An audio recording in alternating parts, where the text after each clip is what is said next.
Mvutano katika Mashariki ya Kati unaendelea kuongezeka baada ya kushindikana kwa mazungumzo kati ya Marekani na Iran, huku Israel ikiongeza utayari wake wa kijeshi wakati mataifa makubwa yakisukuma juhudi za kidiplomasia.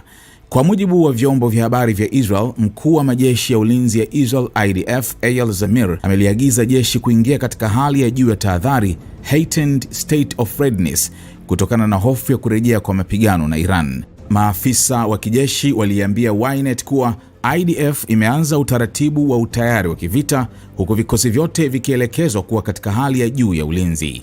Hatua hiyo inakuja kufuatia kuvunjika kwa mazungumzo ya hivi karibuni kati ya Marekani na Iran yaliyofanyika Pakistan bila kufikia makubaliano. Zamir tayari alikuwa ameashiria uwezekano wa kuongezeka kwa vita aliposema wiki iliyopita akiwa kusini mwa Lebanon kuwa jeshi la Israel liko tayari kurejea vitani kwa nguvu kamili dhidi ya Iran wakati wowote itakapohitajika.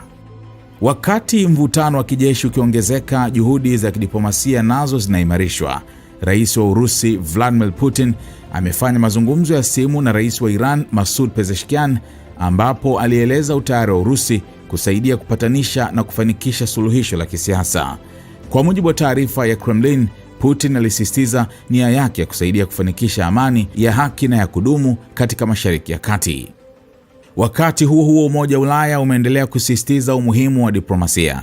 Msemaji wa masuala ya nje wa EU Anwar El Anoun amesema juhudi za kidiplomasia ni muhimu sana kufuatia kushindikana kwa mazungumzo ya Marekani na Iran.